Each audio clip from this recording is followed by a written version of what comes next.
Well, good morning, everyone. I hope everybody had an absolutely amazing 3-day weekend. I'm very excited to kick off today because we have an extraordinary second grader from Mrs. Demos's class. We have the one and only Mia Fox to lead us in the Pledge of Allegiance. Mia, take it away.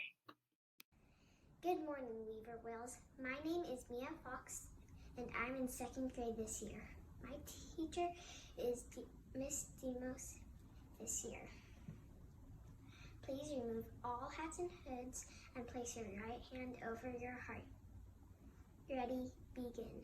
I pledge allegiance to the flag of the United States of America and to the republic of which it stands, one nation, under God, indivisible, with liberty and justice for all.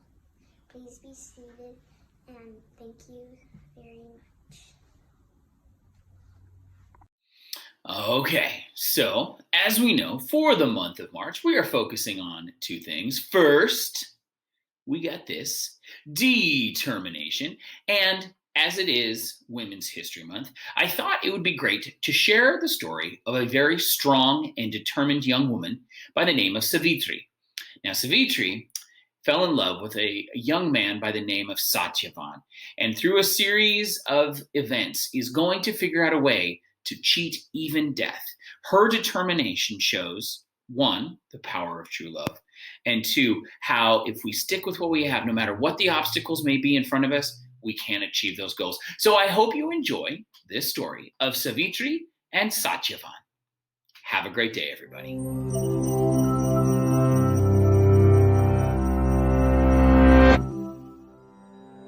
Princess Savitri of the Madhura Kingdom was as benevolent, brilliant, and bright as the sun god she was named for.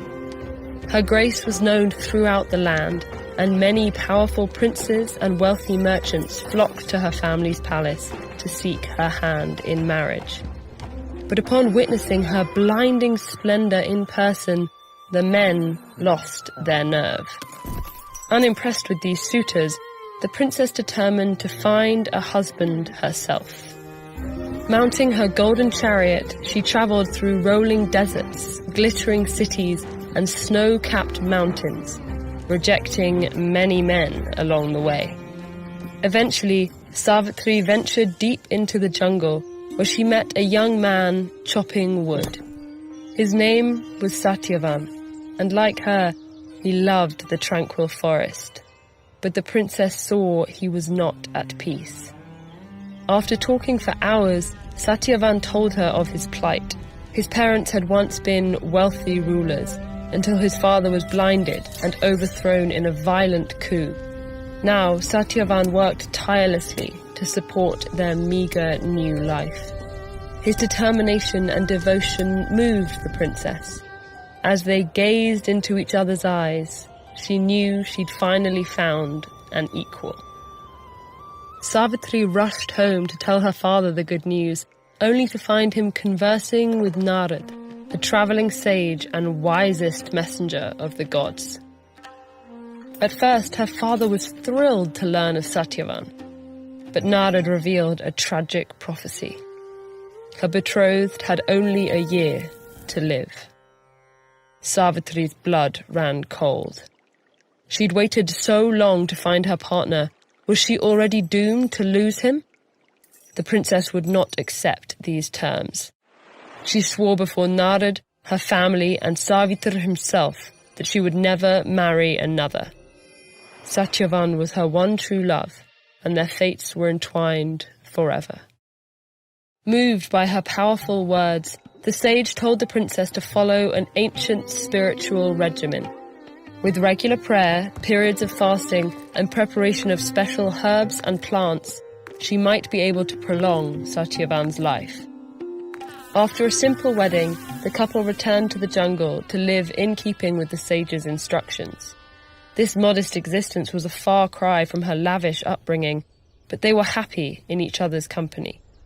A year passed, and the fated day arrived. On their first anniversary, the sun grew horribly hot, and Satyavan's brow began to burn. Savitri barely had time to drag him into the shade before he grew still and cold. Through her tears, the princess saw an immense figure on the horizon. This was Yamraj, the god of death, come to escort Satyavan's soul to the afterlife. But Savitri was not giving up yet. She followed the god for hours in the beating sun. Yamraj thundered at the princess to leave him in peace, but even as her feet bled and throat burned, Savitri would not turn back. Eventually, Yamraj paused. He would grant her one wish as a reward for her persistence, but she couldn't ask for her husband's life. Without hesitating, Savitri asked the god to restore her father-in-law's sight. The wish was granted, and Yamraj rode on. But still, Savitri's footsteps echoed behind him. Exasperated, the god granted her a second wish. This time, she asked for Satyavan's kingdom to be restored. Again, the wish was granted, and Yamraj began his descent into his subterranean kingdom. But when he glanced back, he was astounded to see the bedraggled princess stumbling along. He'd never seen such devotion to the dead, and he honored her dedication with one final wish. Savitri wished to be the mother of many children. The god agreed and waved to dismiss her. But the princess only repeated the vow she'd made 1 year earlier. Her fate was forever entwined with Satyavan. How could she bear many children if Yamraj would not return her husband? Hearing this clever question, the god relented, knowing he'd been beaten.